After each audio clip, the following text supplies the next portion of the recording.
Kia ora whānau. I'm just going to do a quick spoken word, and you might hear some noise around me because I'm in the office, but I just thought I'd do something really, really quick.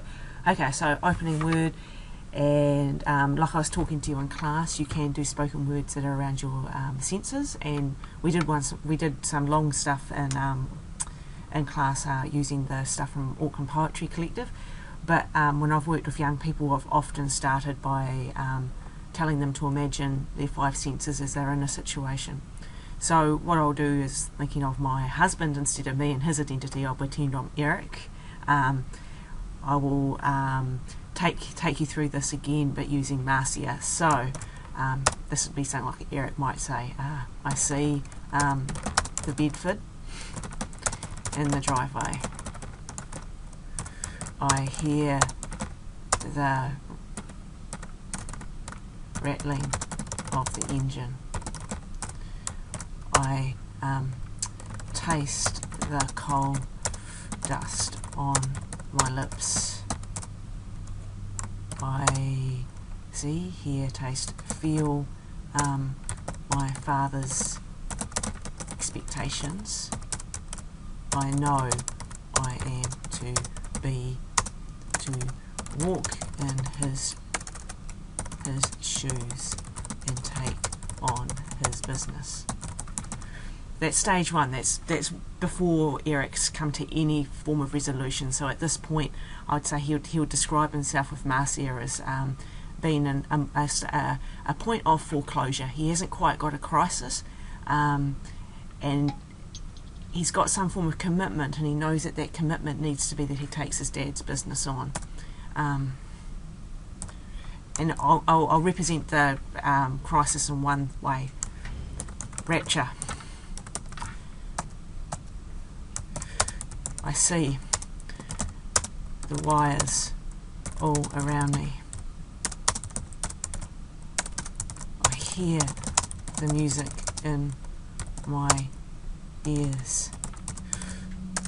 I taste the beer sitting by my sound desk.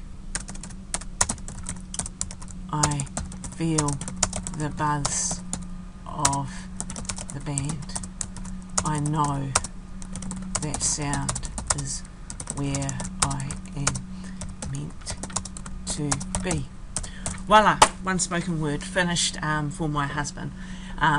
That's just one that's based on senses, but some people might want to tell stories, and often when you tell stories, to create drama you want to have nice short sentences. So it could be like something like truck.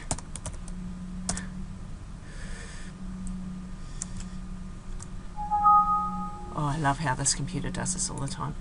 Truck in the driveway.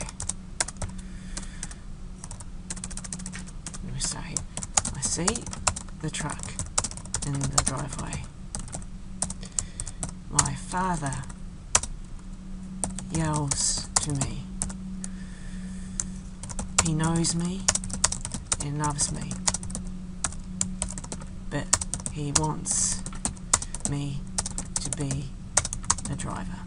Now this could be all put side by side by side with full stops, but by putting it line by line by line without full stops, I allow myself to take a pause, and it gives it more of a spoken word feel. So if this was just to be a story, it'd be, I see the truck in the driveway. My father yells at me. He knows me and loves me, but he wants me to be a driver. And the spoken word style would be, I see the truck in the driveway. My father yells to me. He knows me, or I've paused there, so I better put a comma.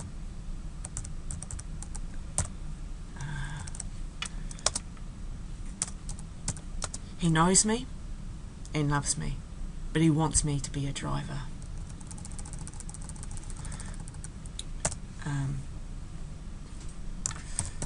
My soul is torn between his world and my own.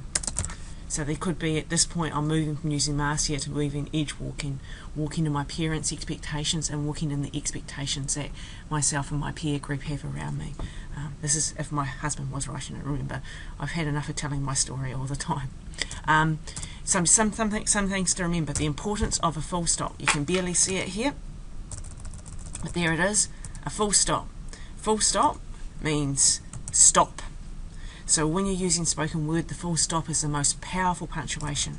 If you want to make a moment feel very, very intense and emotional, you will have a lot of full stops, even if it doesn't make it a complete sentence. So something like rapture is not a complete sentence, and I've used an exclamation mark there as well, and so I would know to yell it as well as having it in capitals. But a full stop would be just as good there. It's not a complete sentence. A comma is when you're going to pause. Now, how do you know whether you need full stops or commas? Read it out to someone and get them to tell you when you're stopping or when you are pausing to take a breath. Or record yourself reading it and you'll hear the stops and you'll hear the commas. The secret to spoken word and the secret to really good writing and reading aloud is reading the punctuation. It's not reading, I see the wires all around me, full stop, but it's knowing that I have to stop, whereas at other points I have to pause. I see the truck in the driveway. My father yells to me. He knows me and he loves me, but he wants me to be a driver. My soul is torn between his world and my own. Oh, I found another pause. Okay, that there is a spoken word. Voila, finished in 6 minutes. Off to teach.